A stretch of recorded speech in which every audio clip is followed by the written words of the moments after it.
Wednesday morning பிரேக்ஃபாஸ்ட்டுக்கு என் ஹஸ்பண்டுக்கு Maggi தான் ரெடி பண்ணிகிட்டு இருந்தேன். வெஜிடபிள்ஸ்லாம் போட்டு மேகி பண்ணி கொடுன்னு கேட்டார். வீட்டில் பார்த்தா காய்கறிலாம் இருந்துச்சு. சரி பீன்ஸ், கேரட்டு, பச்சை பட்டாணி எல்லாமே இருந்துச்சு. போட்டு மேகி பண்ணி அவருக்கு கொடுத்துட்டேன். எப்படி இருக்குன்னு கேட்டால் தலையை மட்டும் ஆட்டுறாரு. சரி ஓகே நம்ம போய் ஸ்நாக்ஸ் ரெடி பண்ணலாம்னு அவருக்கு ஸ்நாக்ஸ் ரெடி பண்ணிகிட்டு இருந்தேன். பொட்டேட்டோ பாயில் பண்ணி வச்சுருக்கேன். கோவா ஒன்று கட் பண்ணி வச்சுருக்கேன். அவர் ஆஃபீஸ் கிளம்பிட்டார். விகான் குட்டிக்கு இன்றைக்கி ஸ்போர்ட்ஸ் டே, அதனால் சார் ரெடி ஆகிட்டு இருக்காரு.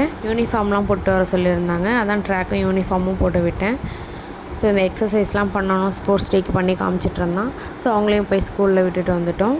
வீட்டுக்கு வந்து பார்த்தா அயோத்தி ராமர் கோவிலினுடைய பத்திரிக்கையும் அர்ச்சனை பிரசாதத்தையும் அப்பா இந்தான்னு கொடுத்தாங்க. என்னன்னு பார்த்தா அப்பாவுடைய ஃப்ரெண்டு கொடுத்துருக்காங்க. என்னோடய இன்விடேஷனும் அர்ச்சனையுடைய அரிசியும். ஸோ இதை போட்டு நாங்களும் சாமி கும்பிட்டோம். இன்றைக்கி வெனஸ்டே ஆச்சு. அப்போ போய் மட்டன்லாம் வாங்கிட்டு வந்திருந்தாங்க. ஸோ பசங்களுக்கு பிடிச்ச மட்டன் பிரியாணி தான் ஆஸ் யூஷுவல் பண்ணேன். மட்டன் பிரியாணி, சூப்பு, மட்டன் குழம்பு. ஒரு வழியாக லஞ்சை முடிச்சுட்டாங்க. வீட்டில் இருக்கிற குட்டீஸ்க்கும் பிரியாணி பிடிக்குன்னா மறக்காமல் கமெண்ட் பண்ணிட்டு போங்க. நெக்ஸ்ட் வீடியோவில் மீட் பண்ணலாம். பாய்.